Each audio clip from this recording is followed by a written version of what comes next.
How's everybody doing? My name is Anthony Brian Logan, and today we got to talk about the Trump administration defunding Planned Parenthood. Now, this is a fantastic move. I'm glad that we are making some progress. We got a little ways to go. I think there's still some money that comes from the federal government that goes to Planned Parenthood, but this is a great start. Now, let's back up a little bit here to explain what's really happening and to explain how the money was taken away, what it was going towards, and what the reaction is from Planned Parenthood and others. Now, first of all, there's a program in America called Title X.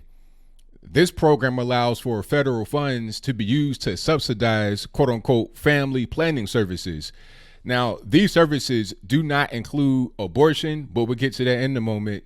We're talking about things like HIV tests, pap smears, condoms, diaphragms, that type of thing. Pregnancy tests. That is what a family planning service is. And the federal government is able to subsidize that. So the average person, the patient, is able to get it for a much lower price than what it would normally be. It's quote unquote affordable for the individual. Now, let's talk about how that applies to Planned Parenthood and why it really affects them. Now, we all know their chief source of income that comes from the actual patients are abortions. That is the main thing they're trying to sell you is abortion. Title X allowed them to offer you other things to get you in the door, and then they will upsell you on the abortion. It's just like when you go to one of these oil change places, they say, okay, $20 oil change, come in, come out, and you bring a car in there, wait for a while, and then the guy comes back talking about, hey, well, you need your tires are bald, you need a new cabin air filter, this, that, and the third. Get your fluids topped off. That'd be $200. That's pretty much what the business model is over at Planned Parenthood. We'll bring you in for free condoms, free or low cost pregnancy tests, STD tests, this, that, and the third. But then, okay, I see you are broke, Miss Johnson, Miss Smith, whatever. You don't have a lot of money. You're living in a rough situation and you're sexually active. Yes. Okay, well, here's my card. If you have any issues with your pregnancy, you may want to terminate it. Come on here. Or if you go there pregnant and you don't have any money, they see you looking kind of bummy or whatever, they're going to try to sell you on it right there. Even if you don't look like that, they're going to try to sell you on the abortion. The entry to the Planned Parenthood are the low cost, quote unquote, family services. What they want you to actually get is the abortion. It's very simple. So what happened here is the Trump administration initiated this thing called the gag rule, which was started by Ronald Reagan, upheld by the Supreme Court in 1991, and then rescinded by none other than Slick Willie. Trump's bringing it back. I think it's pretty much the same exact rule. It may be slightly different. If you know about that, let me know in the comments below. But the rule says if you get Title X funding, you cannot recommend or refer abortions. And that is what Planned Parenthood does. That's their entire business model. You coming in for the low cost, quote unquote, preventive care, family planning services, and they recommend you to get an abortion. You can't do that under the new Title X rule.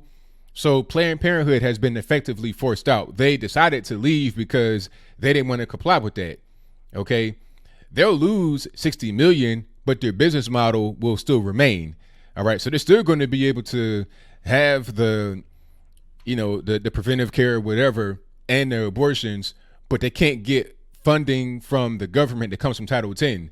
Now, I'm not sure if there's any other way to take other monies away from them. Hopefully it is, but $60 million a year, that's a good place to start, if any, if I do say so myself. And it's long overdue. Why should the federal government be funding abortion? Now, they're not directly funding abortion, but I mean, come on. If the government is basically an abortion mill, any kind of monies, then they're funding it.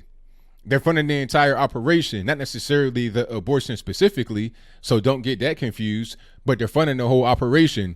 It's like if I have a crack house, right? I'm selling crack, weed, heroin, whatever in one spot, and I'm getting money from the federal government because I have a group home or something upstairs, or, I'm giving out free bottles of water and, I'm helping people come off of drugs. It's like, all right, you have these things that could be considered good in one part of the building, but on the other end of the building, you out here selling drugs. So no, you can't get money. Matter of fact, you should get locked up. And I hope that we can repeal Roe v. Wade. And when that happens, the abortion laws will go back to the states. And you'll pretty much know where you stand as a citizen by what your state does as it relates to a reaction from Roe v. Wade being rescinded, if that is the case, which hopefully does happen pretty soon. And that's a very important thing about Trump. He has already put in 2 Supreme Court justices.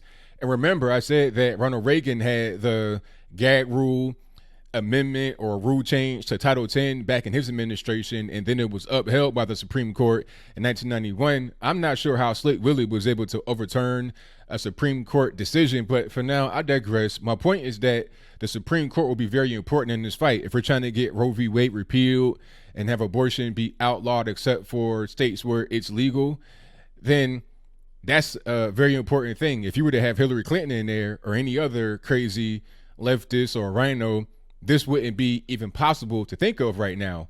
We would have people in there that don't want to do anything like that at all. They'll keep things status quo. People bought and paid for by the abortion industry and other related industries, some of their friends that could be, sensitive to the whole industry. You don't want those kind of individuals in there. So it's great that we have him in there, and also the new justices we have, Brett Kavanaugh, Neil Gorsuch, and whoever else comes down the line under the current administration. But I think I'll leave that right there for now.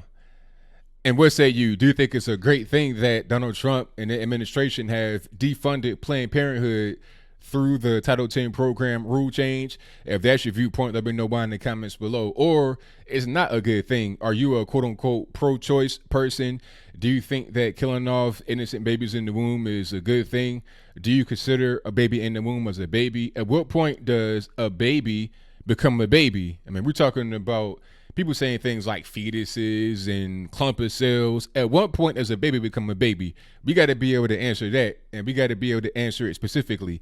Can nobody say, oh, at 18 weeks is viable? What does viable mean?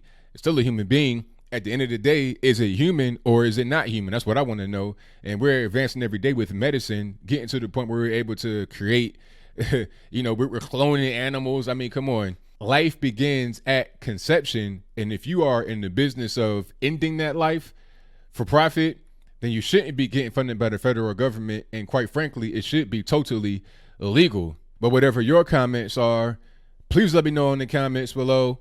And that's all I gotta say for this video. If you like what you heard, please comment, rate, share, and subscribe. Peace.